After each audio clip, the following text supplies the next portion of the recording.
Hello, Girl Fight family. I am Kathy James, your host for My Girl Fight. And today I have the pleasure of introducing Beverly Zeimet. And she is the co-host for 360 Wisdom Speaks and is a international best-selling author and speaker and also a multi-time entrepreneur. I can't wait for you to hear her story. I was mesmerized by all of her accomplishments, and I can't wait for you to hear her Girl Fight story and all of her amazing accomplishments and how she battled the mail industry back in the 70s. So welcome, Beverly. Well, thank you for having me on the show. It's always fun to be on the other side of the camera. Yes, it is. I could have talked to you for another hour the last time that we spoke, and I'm really excited about having you on. Well, it's exciting to be here and get an opportunity. I have not shared this part of my story in like forever. So this is kind of fun reminiscing and going back over things. Yeah. Well, it all plays into what you're doing today. So I'm It excited does. to hear a It little bit does.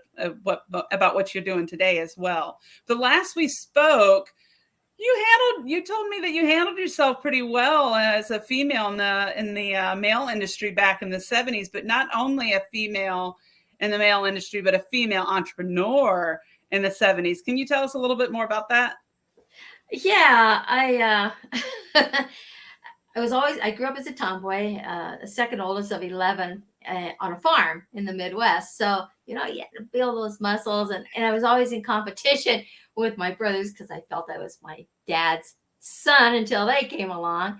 And then my cousins were all boys in that same age. And back then it was like, if you were in the house, mom had you working.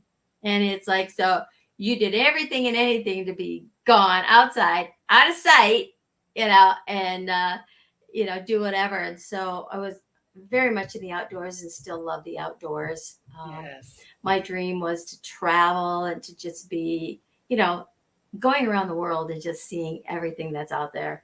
And I do live that dream, which is really beautiful. But it's had its roller coaster ride. Right. And in the in the early 70s, around 1974, I had lost my true identity. I didn't know who I was. I was by association, and I didn't even have a name anymore. Right. Mm. And it's like, this isn't my dream. I'm not supposed to be stuck here doing this. Mm. And the depression hit. I was ready to leave the planet. I had three little ones under the age of 5. For me, it was like, I always say this, I had sex 3 times and I had 3 kids. So that's overrated. What the heck, It's like, something's got to change in this picture because I'm not going to have 11 like my mom did. You know what I'm saying? So it kind of started my journey as to what can I do to make a shift in my life. And Mm.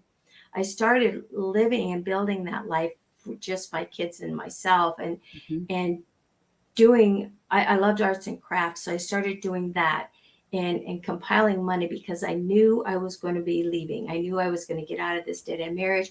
I knew I was going to be moving out of Iowa, but that all takes money, and I really need to get my act together, right? Mhm. Mhm. And so when I had an opportunity to pump gas at the local gas station in this little town of 100, it was owned by the elevator.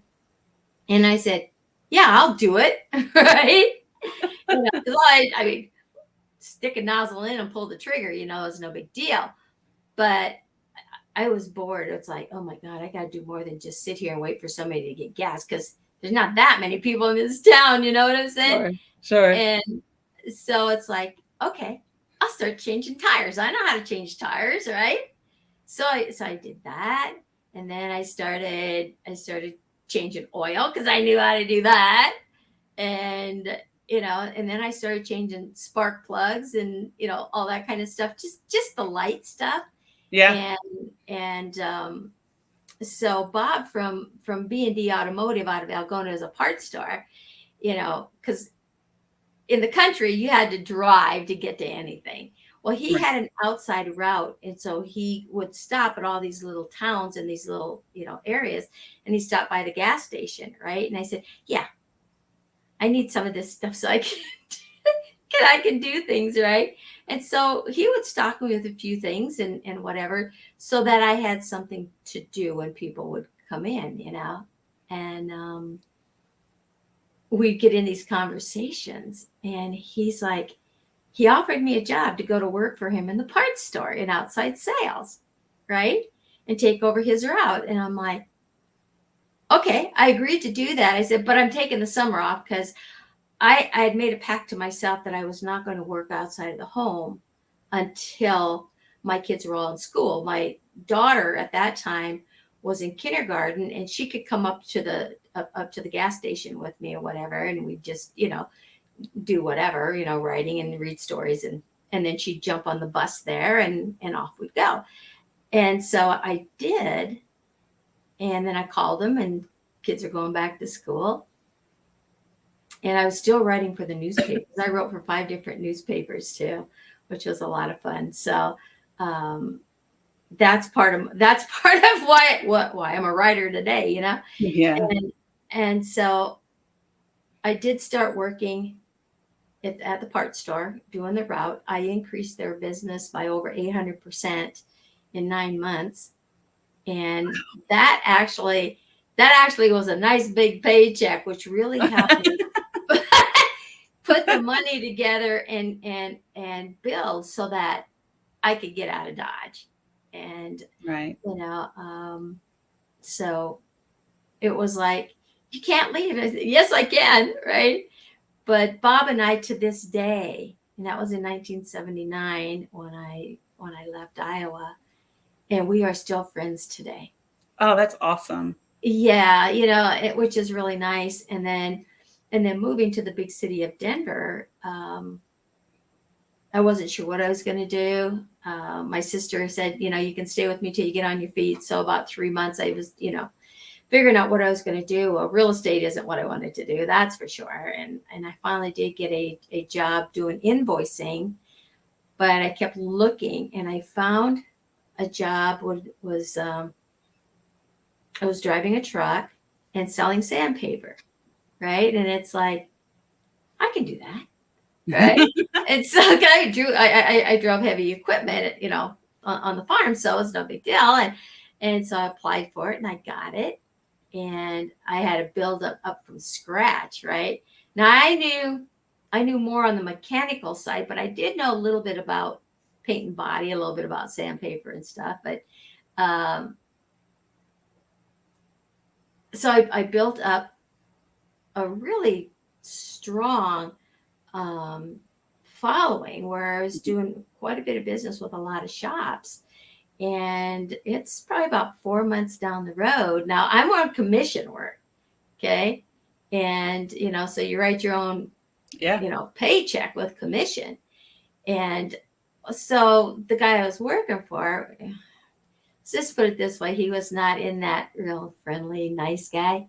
So he decided he was going to turn my route over to this little 18-year-old that was like, let's say, put her body on display, and figured it would increase the sales and all this kind of stuff. And then I could go out and start another one. And it's like, yeah, no, here's your keys, right? And she lasted 2 weeks. Oh, 2 weeks. Wow. And then I stayed in contact with the gal that was the secretary, right? And she told me, she said, you got to come back. I said, you can ask for anything. He is desperate. And I said, seriously? She goes, yes. Don't tell him I sent you, but just say yeah. And I said, okay. So I did. And oh man, I got a raise out of him, and I got my own territory back, like all this stuff, right? And my truck. And so that's how I got back into it. Now I was in a position, how they say, keep your friends close, but keep your enemies closer. Oh, yeah. It's like, now I'm on the inside.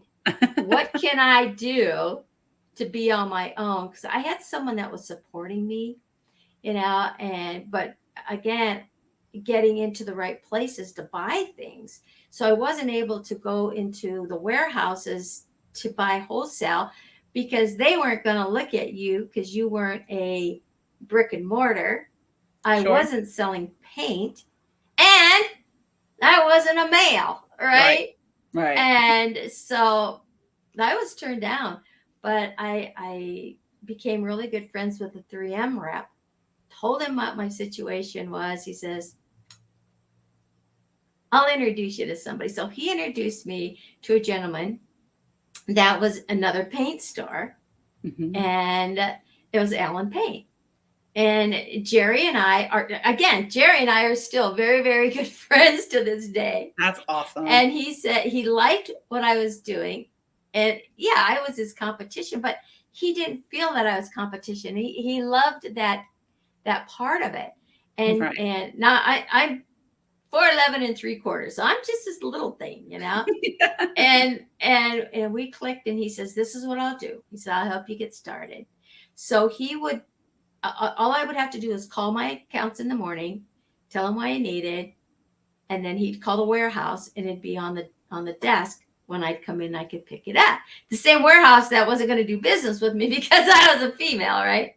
And seriously, it was so funny. And then I'd go and I'd deliver, and then I make sure I got paid at every account, right? And so then I would start buying cases because it was cheaper to buy cases. Now I'm driving around this little AMC Spirit, a little hatchback, a little car, okay? But I tell you, it served the purpose. Yeah. And because I told my accounts what I was going to do, and they said, just get 3M paper, because we were selling Norton instead of 3M. Get some 3M and we'll buy everything. It's like, okay. And every one of them stayed with me. They all followed me. And that, to say they would, but then to actually do it. Right. So again, it's that communication and that connectedness, that building that know, like, and trust. And so I started that business on $1,000. Wow. Right. And to me, at that time in my life, this was in 1981, I was like, I had never seen $1,000 all in one spot at one time. Right. That was a lot of money then. Yeah.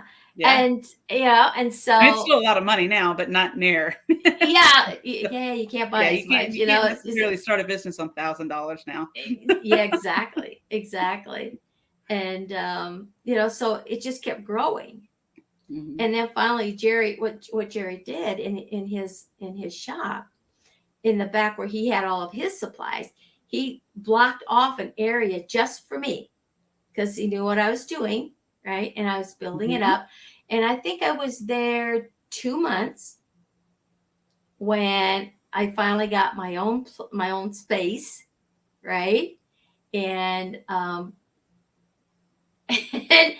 at that time, Jerry was still ordering under his, his name and stuff. And another competitor, which is called Heckendorf, and I took a lot of business away from him. He actually decided he was opening up a warehouse so they could have their own warehouse for supplies and stuff, which was in competition with A&H. And heck yes, I'll sell to UBZ Distributing. Because I actually went to him to see if I could get work for him in outside sales, and he turned me down. Mm. And he regretted it when he saw where I went. Then that's why he said, "Okay, I'm going to get a piece of her action one way or another." Right? Yeah, absolutely. Yeah. So I did, and the shops really looked out for me. That little AMC Spirit, after driving that for a month, one of the dealerships told me, they said, Beverly, we got this station wagon coming. It was an old Chevy station wagon, but it ran really good. Mm-hmm. And I had a little ding on the fender. It says, we'll fix the ding. I know I can get it to you for $700. That's all that's all you have to get. And we'll just trade it out in sandpaper. Oh, hallelujah. Right. And so I started, in the station wagon. And like I said, in 5 months, I was over 6 figures.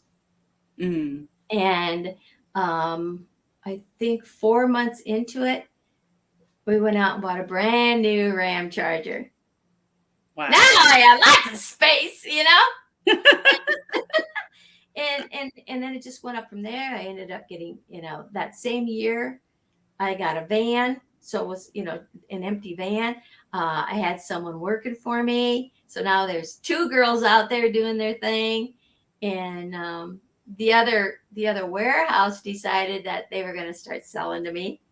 And which was great because they're a lot closer. Right. And then I'm not feeding my competition, so to speak. Sure. But I did business with both of them. But a couple years after that, I think I was in business now 4 years, and I was buying direct from 3M. Wow. And I also started adding on automotive stuff as well. So I did engine overall kits because the guys that are in the body shops, they're redoing. They take these. I just about cried. They took these brand new pickups, and they cut them down. Right, they cut the top down, so the windows were only like this instead of like this. Like, oh my God. And then they put those things underneath the wheels so that they would pump up like this. Like I don't even remember. Yeah. Oh, they would just take that beautiful truck and turn it into this like toy, I guess. It was crazy, but so. And then they wanted souped up cams and all that kind of stuff. So knowing the automotive like I did, I made contact with the TRW and Seal Power warehouse in Denver and told them what I wanted to do. And said, well, we don't have a problem with that. To get into that business, you had to have a big warehouse of at least $100,000 to $150,000 worth of inventory.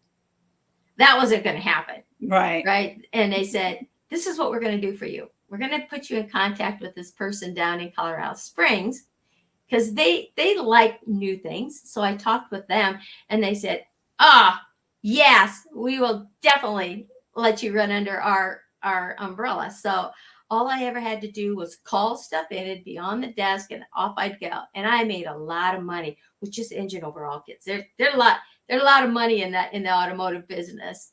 And I was into that a year, and then I had a big truck. It was a 20-foot. It was like a tool truck. If you ever saw, Mac Tools or something driving around, like UPS. It was like the size of a UPS truck, except it wasn't that low to the ground. It was a little higher off the ground. And they wanted to do an interview with me of women in a man's business. Nice. So they interviewed me and put me in their monthly magazine, and they had pictures of me with my truck, and so that was really an acknowledgement right there. And then a lot of the guys were in race cars. Mm-hmm. So they wanted to know, can I get race car? Because you wanted to spruce up, the everything under the motors and for racing. Mm-hmm. And not necessarily race, but they wanted their cars souped up. And it's like, I don't even know where I would get those because that was out of my league. Oh, I can tell you where to get them. So they told me where to go get them, the parts. So called them up, said I wanted to come down and meet with them. So I met with the owner, told him what I was doing. And, I wanted to buy race car parts from him. And they said, okay, fill out this form. Boom. I did not have to buy a penny in inventory. Same thing. Wow. And, awesome. And so I got the guy's parts, brought them out, and they're like, you actually did this? It's like, yeah, I actually did this, and then I went into, so now I've got a lot of mechanical stuff, right? Mm-hmm. And I've got all the sandpaper and everything that goes with it, everything, 55-gallon drums, you name it,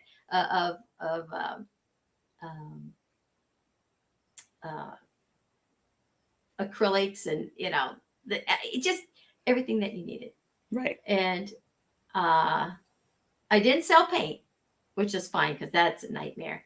So I didn't want to think about getting into that. Then I went into the detail end of it. So now I had that aspect covered. I also went into nuts, bolts, and clips, and that was very lucrative. Nuts, bolts, and And clips. I nuts, get the, bolts, and clips. Yeah. what was the clips? Well, if you ever pull a fender off, Mm-hmm. or different Oh, parts of the car, okay. there Yep. are those little plastic clips. They're different forms, and they fill up the little plugs in the holes. Sometimes when Sure. you Okay. put furniture together, there's clips that go in there. Okay. Yep. Yeah. And so I did a lot of that, and you could run a business just on nuts, bolts, and clips, because Huh. you make between 800 and 1,000% up. So you buy something for $1, you can sell it for $8 or $10, right? Wow. And Yeah. yeah, that, like I said, that was very, very lucrative. and actually, so were the chemicals. Were Mm. very Oh, lucrative. I would imagine. Yeah. For detail Yeah. supplies and stuff. Yeah. And so I basically had every aspect of that. And now I had 3 trucks on the road, and they're all painted purple. I sent you a picture of my truck, didn't I? Yes. Yeah. Those listening and watching, you'll be able to see. We'll have a picture of her trucks published, so be on the lookout for that. Yeah. And then I think about the last year and a half I was in business in Denver with all of that.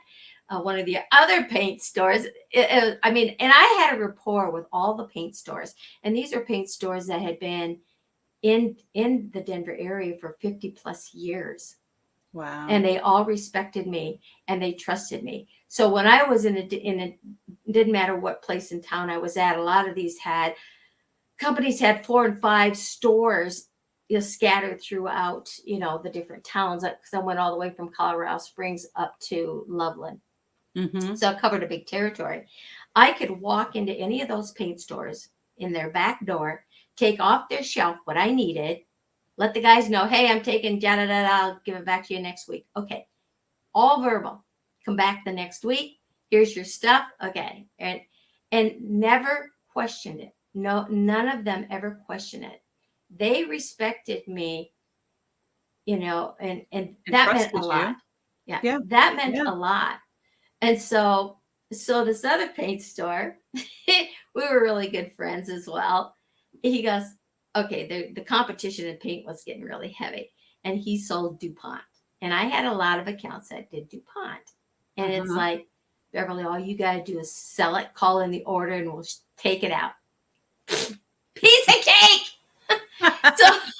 So I sold paint for about that last year and a half I was in business. So there wasn't a piece of any automotive that I wasn't involved in. And that's awesome. I'll tell you, it was some of the most fun times of my life, and again, that's kind of where I started my counseling business. I was going to say, you had a mind shift. Tell us about that mind shift. Well, sometimes to get, they talk about getting past the gatekeeper. Mm-hmm. Well, the gatekeeper in the body shops were usually the secretary, and the secretaries, for probably 85% of the people, were either girlfriends or wives of somebody in the shop. So when Beverly comes in, right, and I go just head into the back, it's like, well, you can't go back there. And it's like, really? And who's going to stop me? Right? Well, I need to make a call. And I say, sweetheart, I don't know when you started, but you go to your desk and you call. I'll be in the back. Oh my gosh. But, and then there's a lot of jealousy. Oh, yeah. And the guys would come to me, like, Beverly, I don't know what to do. This is happening. They're having this problem at home, and they, and it's like, she's got everything she wants. Da, da, da, da. Well, so obviously she doesn't have what she needs, not what she wants, what she needs, and so I'd give them something to do. Right. And they look at you like deer in the headlights, like, what?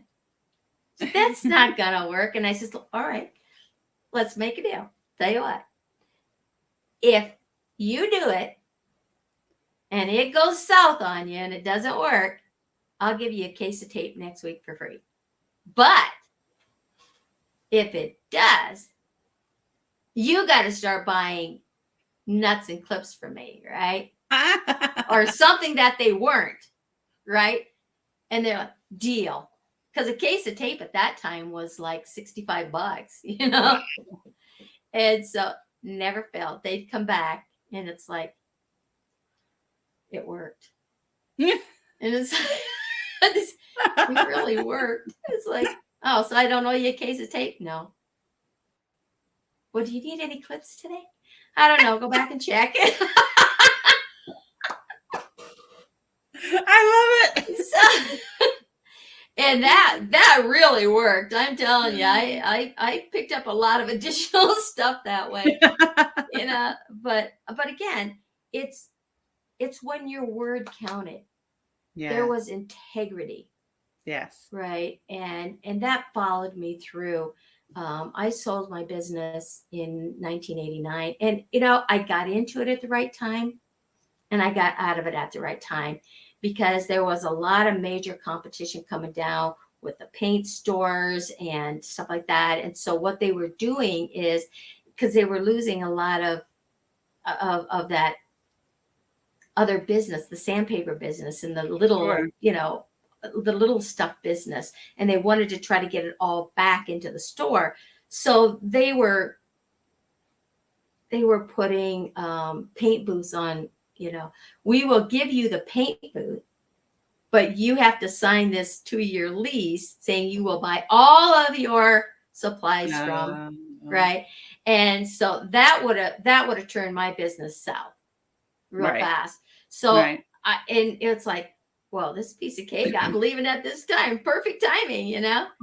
And so that was really, really nice. And then I left Denver, moved to Vegas, and basically just did the detail aspect of it, because there was a lot of money in the detail. And so that's what I did.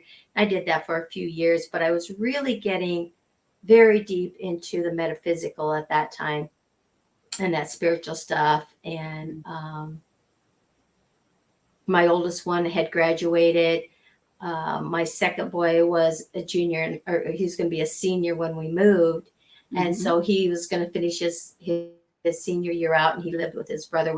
We left the house that we were in. And actually Bill is the person that hooked up with me and became the father to my kids. And he was the one that was behind me on the business and everything, and gave me $1,000 to start it.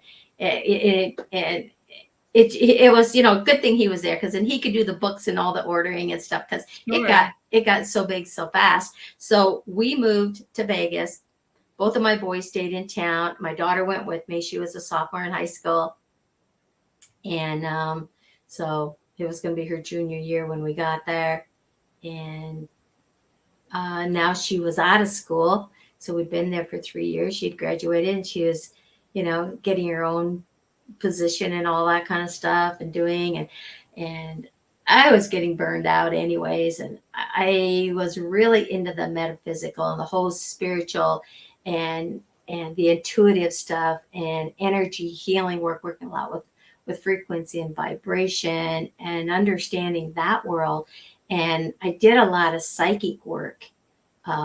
Even as a child, I didn't know that's what it was, because I didn't even know that word back then. Right. And I took Silva Mind Control that first year I moved to Denver, which explained all of the stuff that I did as a child that I had no clue. I just knew it worked. I knew I could use it, and I knew it would keep me ahead of the game. Right. And so being in that, I knew that's where my passion was. And I wanted to see the world. You know, the kids are all growing now and had lives of their own. And I wanted to teach the workshops and stuff that I was, you know, getting involved in the healing work that I was doing. Yeah.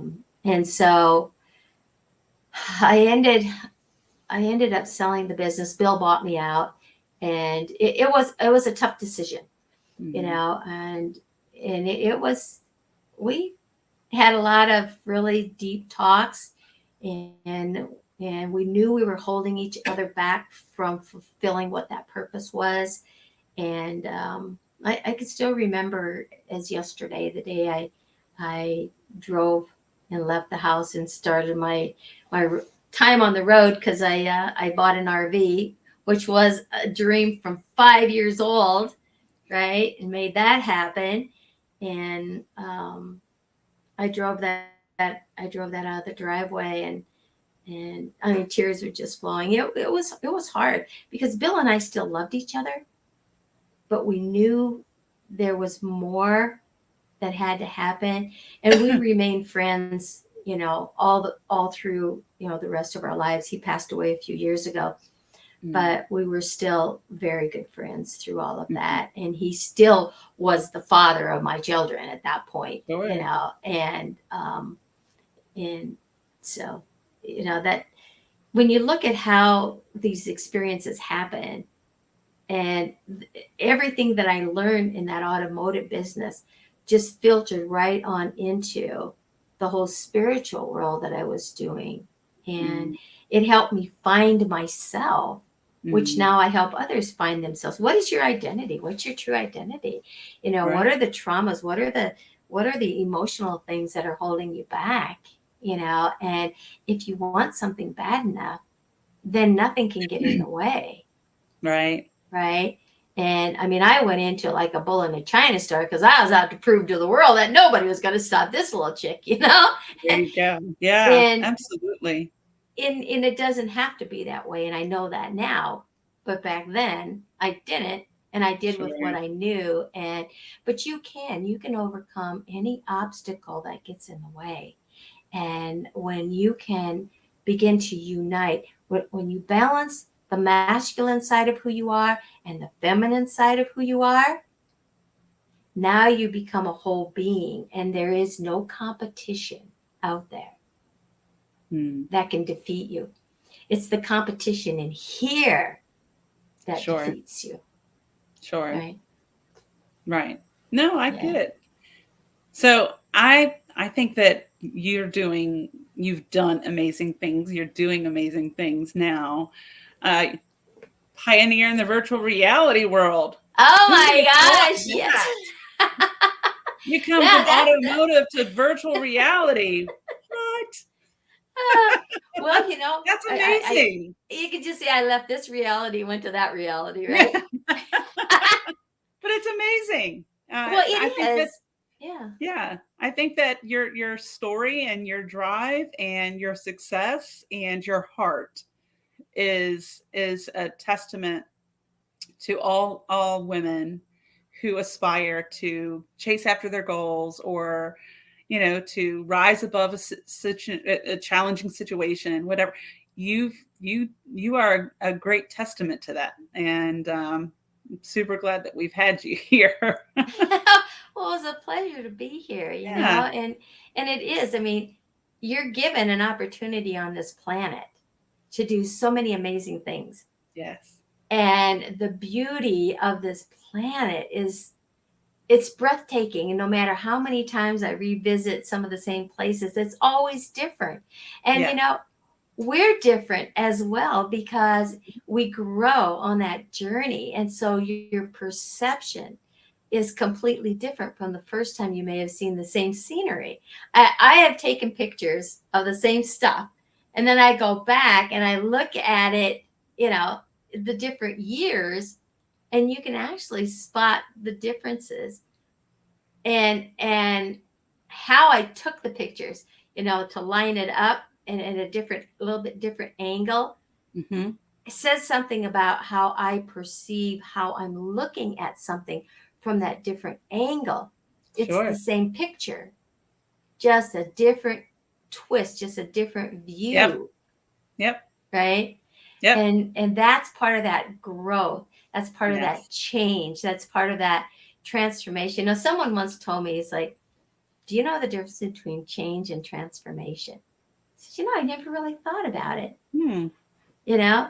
And, change is making something different. Yeah. Transformation is actually completely structurally different, right? And I said, well, you're on the right track. You're really close. It's like when you make a change, if you don't take that change and make it in transformation, you can always slide back to the old habit. You can Mm-hmm. change in the moment, but you always can slide back. But if you make a complete transformation, Mm-hmm. there's no going back. Right. There's nothing to go back to. Right. Yeah. Yeah. So Yeah. so make everything you do in life a A transformation. transformation Yes. so that you can keep on going to the next phase and the next step, because there's just so much living to do out there and Yes. experience. And don't let anybody stop you. And people say, well, aren't you afraid to go by yourself? And it's like, I'm never alone. I have me, myself, and I, and we're a trio and we work together. So I'm never alone. And no, I don't function on fear. Fear is not an option for me. That's So, awesome. yeah. I so many of us we come to this, the buzzwords out there are what is it? The imposter syndrome, Oh, you right. know? Or And sabotager. it's Yeah. fear. It's Yeah. fear. We're afraid that we're going to fail someone or fail ourselves or it but at the end of the day it's fear.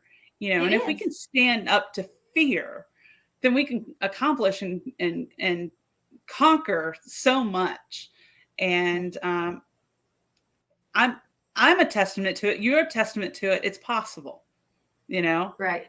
And we can start with selling sandpaper, and end up It with works. your own business as a woman in a man's world, despite all obstacles. So Well, exactly. Exactly. And you just don't take no for an answer, right? yes, It's yes. like everything is possible. And the only limitation is what you have between the 6 inches, Hmm. right? Hmm. And there's only two emotions, fear and love. And there's only two sides of a coin, Right, or right. two sides of a fence, whatever you want to call it. You can't be on both sides at the same time. Mm. So you make the choice. Do you want to be here or do you want to be here? If Right. you don't like it over here, then get over here. Right? And it really is that simple. It might not be easy, but it is very simple. Right, right, right. We live in this world of duality where there's a south, there's a north. If you don't like what you see down south, go north, right? Right. And again, it's where you focus and what you dwell on, what those constant thoughts are, is what you keep repeating in your life. Hmm. And no one can fail you except Right, you. And no right, one can hurt you except you. And if right, you're going to go through life giving excuses, all you're doing is dumping responsibility of yourself onto someone else to say, hey, if I mess up, I can blame it on you. Well, right, right, right. that is a pretty sad state of affairs. Yes, yes. Well, I could talk to you again for another hour. I know. I Same know. here. It's And like, we'll definitely have you back, and we'll have to hear more about your virtual reality stuff, because our stories keep going, We've got they more to they do. share. They do. Yes. And I'll tell you, Yes. oh, I've got some really cool stuff to tell you in virtual reality.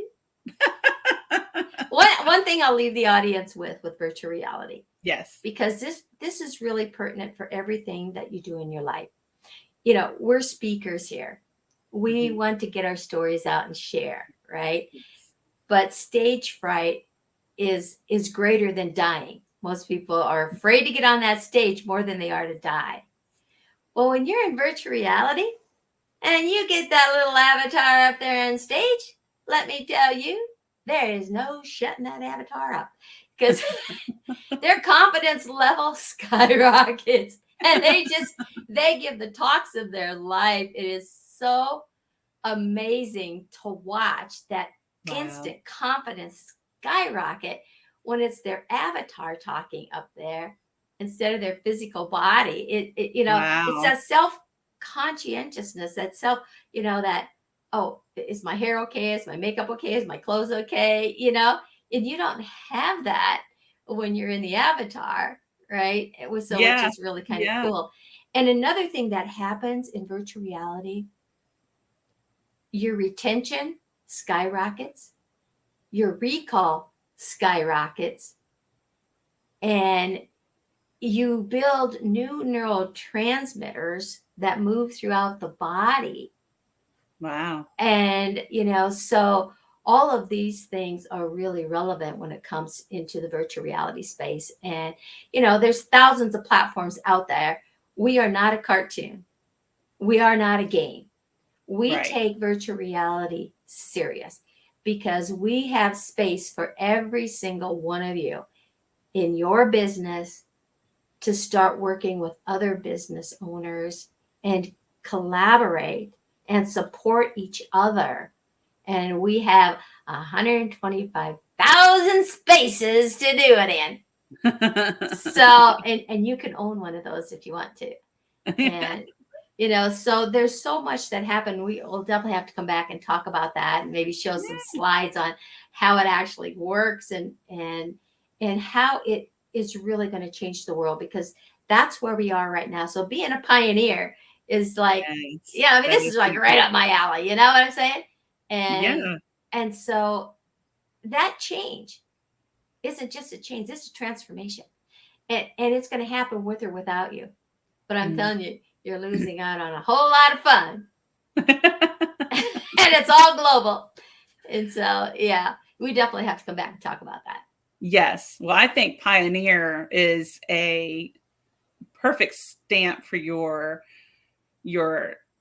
career. You have definitely pioneered in many, many ways. So it only makes sense that you would be a pioneer in the virtual reality.